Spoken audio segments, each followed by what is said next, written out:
नमस्कार, मी सुवर्णा. बुलेटिनमध्ये आपल्या सगळ्यांचं स्वागत.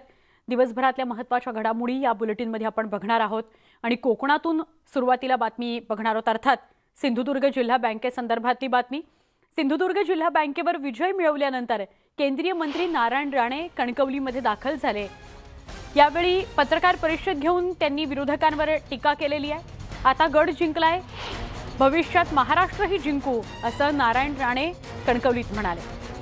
पत्रकार परिषद घेऊन राणे पुन्हा मुंबईच्या दिशेने रवाना झालेले आहेत. पण पत्रकार परिषदेमध्ये वेगवेगळ्या मुद्द्यांवर त्यांनी संवाद साधला.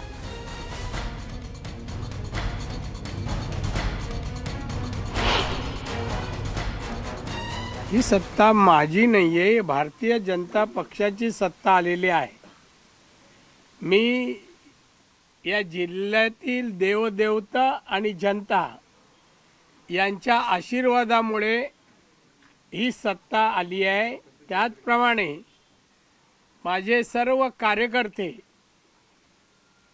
आणि त्यांच्यासोबत नितेश राणेंनी घेतलेली मेहनत, त्याला निलेश राणे आणि जिल्हाध्यक्ष राजन तेली या सगळ्यांनी दिलेली साथ आणि यामुळे हा विजय मिळाला.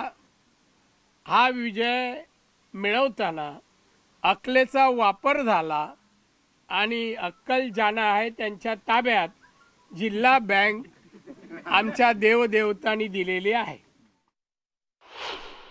मी आता माझ्या पहिल्या प्रश्नाला उत्तर देताना म्हणालो, आता लक्ष महाराष्ट्र सरकार, तिकडे लक्ष आहे. अजून दोन अडीच वर्ष आहेत ना, लोकसभा विधानसभा तिन्ही जिल्ह्यातल्या ज्या काय विधानसभा पुढे होतील, 3ची 4 झाली तरी 4ही अधिक लोकसभेचा खासदार हा भारतीय जनता पक्षाचाच असेल.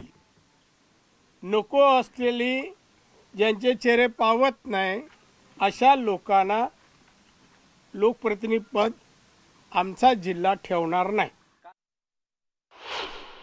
त्यांनी कुठली धनलक्ष्मी वाटली, कुठल्या आधारे? ती बँकेचे पैसे त्याचे नसते, बँकेचे भ्रष्टाचाराने मिळवलेले पैसे. त्यामुळे त्याचं काही गेलं नाही, जे काय गेलं बँकेचं गेलं आहे. त्यामुळे त्यांनी बोलू नये. आता गप्प बसा. आपले अवकात काय, 36 मतं मिळू शकत नाही आणि विधानसभेच्या गोष्टी करतो माणूस. 36 मतं. थेट जाऊया आमचे प्रतिनिधी उदय जाधव यांच्याकडे. त्यांच्यासोबत आता शिवसेनेचे आमदार वैभव नाईक सुद्धा आहेत. उदय, काय आता कोकणातलं वातावरण, म्हणजे सिंधुदुर्ग कणकवलीतलं काय वातावरण? आणि तुझ्यासोबत वैभव नाईक आहेत, शिवसेनेचे आमदार, ज्यांनी तुझ्यासोबतच काल बोलताना असा दावा केला होता की 19 जागा आम्ही जिंकू. काय संवाद साधशील? सोन, आपण केंद्रीय मंत्री नारायण राणे यांची पत्रकार परिषद ऐकलेली आहे. पत्रकार परिषदेमध्ये नारायण राणे यांनी महाविकास आघाडीच्या नेत्यांवरती आणि त्याचबरोबर स्थानिक लोकप्रतिनिधींवरती देखील टीका केलेली आहे. त्यांनी त्यांची बाजू मांडलेली आहे. नेमकी शिवसेनेची बाजू काय हे आपण जाणून घ्या. शिवसेनेचे आमदार वैभव नाईक आता आपल्यासोबत आहेत. शिवसेनेचा पराभव झालेला आहे. राणे समर्थक भाजप आहे ती जिंकलेली आहे. राणेंनी आताच पत्रकार परिषद घेतलेली आहे. पुन्हा एकदा त्यांनी महाविकास आघाडीवरती आगपाखड केलेली आहे. तुम्ही देखील पत्रकार परिषद ऐकली असेल. काय नेमकी तुमची प्रतिक्रिया आहे? खरं तर राणेंनी ही निवडणूक जिंकली, ही पैशाच्या जीवावर जिंकलेली आहे, दबावाच्या राजकारणाखाली जिंकलेली आहे. खरं तर राज्याचे अर्थमंत्री जिल्हा नियोजनच्या बैठकीच्या माध्यमातून या जिल्ह्यामध्ये आले होते. त्या विकासाच्या बैठकीला नारायण राणे सुद्धा उपस्थित होते आणि त्यामुळे प्रचारासाठी अजित पवारांनी इथे वेळ दिला नव्हता. परंतु अजित पवारांची अक्कल काढणाऱ्यांनी खरं तर बँक चालवायला, ही आजची बँक आली ही अकलेवर आली नाही, तर ही बक्कळ पैशावर आलेली आहे. जे नारायण राणे, रवींद्र चव्हाण यांनी जे बक्कळ पैसा मध्यरापर्यंत वाटला त्या माध्यमातून ही बँक आलेली आहे. निश्चितपणे खरं तर ही बँक फक्त 3 मतांनी आमच्याकडनं गेलेली आहे. 1 सीट टायवर झाली आणि 3 मतांनी एका उमेदवाराचा पराभव झाला. नाहीतर ही बँक आमच्याकडेच होती. परंतु विजय असतो आणि विजय उमेदवाराचं आम्ही मनापासून अभिनंदन केलं आहे. परंतु भारतीय जनता पार्टी त्याच्यात काय हात आहे? भारतीय जनता पार्टीचे जिल्हाध्यक्षच पराभूत झालेले आहेत.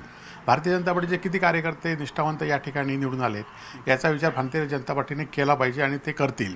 आणि त्यामुळे पुन्हा एकदा खरं तर तुम्ही विजय मिळाला त्याबद्दल तुम्ही निश्चित तुमचं अभिनंदन करतो. परंतु पराभव झाला आहे म्हणून एखाद्याने सतीश सावंतांचा जिल्हा बँकेमध्ये पराभव झाला. खरं तर सतीश सावंतांना कालच्या विधानसभा निवडणुकीमध्ये 50,000पेक्षा जास्त मतं या ठिकाणी मिळाली होती आणि त्यामुळे निश्चितपणे पुन्हा एकदा विधानसभेमध्ये या मतदारसंघामध्ये शिवसेनेचा भाग फडकवण्याचा आम्ही प्रयत्न निश्चित या ठिकाणी करणार आहोत. खरं तर मला एक आश्चर्य वाटते की नितेश राणे यांनी गेल्या 8 दिवसापूर्वी हल्ला झाल्यानंतर जे काही विधानं केली त्या विधानानंतर अटकपूर्व जामीन फेटाळूनसुद्धा त्यांची विधानं काही कमी झाली नाहीत. तर एका उमेदवाराच्या डोक्यावर बसून त्याला काढलाच असं खुल्याम या ठिकाणी पोस्ट करणं हे किती दुर्दैवी महाराष्ट्राच्या यांना आहे. खरं तर फडणवीस आणि चंद्रकांत पाटलांनी अशा आमदारांना कधी त्यांचा प्रशिक्षण वर्ग घेणार आहेत का? खरं तर जय पराजय अनेकांचे होतात. राणेंचा सुद्धा याच मतदारसंघामध्ये 2 वेळा पराभव झालेला आहे. परंतु असं कोणाला काढलं म्हणून आम्ही कधी म्हटलं नाही. परंतु ही प्रवृत्ती कुठल्या थराने जाते याचा विचार नक्कीच सिंधुदुर्गवासी करतील. आम्ही पराभव झाला, बँकेचे खरं तर 983 मतदार होते आणि सार्वत्रिक निवडणुकीमध्ये या जिल्ह्यामध्ये 6.5 लाखपेक्षा जास्त मतदार आहेत आणि निश्चितपणे बँकेच्या 983 मतामध्ये 3 मतांनी आमचा पराभव झाला असेल तरी पुन्हा एकदा आम्ही तो पराभव मान्य केलेला आहे. परंतु येणाऱ्या काळामध्ये पुन्हा एकदा या जिल्ह्याचं राजकारण शिवसेनेच्या हाती निश्चित खरं तर शिवसेनेचे 2 आमदार आहेत, खासदार आहेत. येणाऱ्या काळामध्ये सार्वत्रिक निवडणुकीत पुन्हा एकदा शिवसेनेचा भगवा आम्ही फडकल्याशिवाय राहणार नाही. भाजपचे नेते देवेंद्र फडणवीस यांनी ट्विट करून केंद्रीय मंत्री नारायण राणे यांचं अभिनंदन केलेले, त्यासोबत भाजपचे नेते रवींद्र चव्हाण यांचं देखील अभिनंदन केलं. मात्र भाजपचे आमदार नितेश राणे यांचं मात्र नाव लिहिलं नाही. त्यावरती देखील आता खरं तर देवेंद्र फडणवीसांना माहिती आहे की ही बँक फक्त ही रवींद्र चव्हाण यांच्या प्रचारामुळे, रवींद्र चव्हाणांच्या बक्कळ पैशाच्या नियोजनामुळेच ही बँक आलेली आहे आणि त्यामुळे रवींद्र चव्हाणांचं फडणवीस साहेबांनी योग्य अभिनंदन केलेलं आहे. खरं तर मी पण रवींद्र चव्हाणांचं अभिनंदन करेन. परंतु ही आपण जी सुरुवात केली ती या सिंधुदुर्ग जिल्ह्याच्या राजकारणासाठी घातक या ठिकाणी सुरुवात आहे. एखादा सामान्य कार्यकर्ता या पुढच्या निवडणुकीमध्ये निवडून येऊ शकतो काय? खरं तर हा विचार येणाऱ्या काळामध्ये जनतेला करावा लागेल. परंतु या निवडणुकीच्या याच्यामध्ये नितेश राणेंचा हात नाही, नितेश राणेंचा सहभाग नाही. खरं तर राणे म्हणतील की राणेने आताच मी पत्रकार परिषद ऐकली की नितेश राणे आणि निलेश राणे या 2 मुलांचा हात आहे. खरं तर ही दोन्ही मुलं निवडणुकीच्या त्या दरम्यान गायब होती आणि त्यामुळे खऱ्या अर्थाने ते आपल्या कुटुंबासाठी हे राजकारण करत आहेत. भारतीय जनता पार्टीचं त्यांना सोयीसुविधा नाही तर आपल्या कुटुंबातल्या लोकांना या ठिकाणी त्यांच्याकडे ते विजयाचं हे करतायत, त्यांच्या विजयाचं या ठिकाणी श्रेय देतात आणि एकीकडे भारतीय जनता पार्टीचा जिल्हाध्यक्ष पराभूत होतोय. त्यामुळे निश्चित याचा बोध जिल्ह्यातील जनता, राज्यातील जनता घेईल.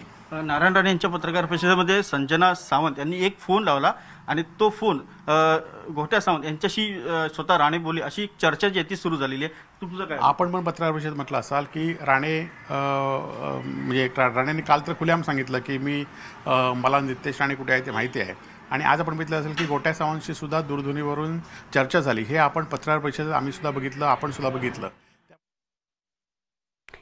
एक छोटासा ब्रेक घेणार आहोत. दोन्हीही पक्ष म्हणजे निवडून आलेला भाजप पक्ष असेल तो म्हणतोय की पैशांच्या बळावर शिवसेना जिंकू पाहत होती आणि शिवसेनेचे वैभव नाईक यांनी सुद्धा भाजपवर आणि मुळात नारायण राणेंच्या टीमवर असा आरोप केलाय की पैशांच्या जीवावर ते जिंकून आलेले. एक छोटासा ब्रेक पहा फक्त न्यूज 18 लोक.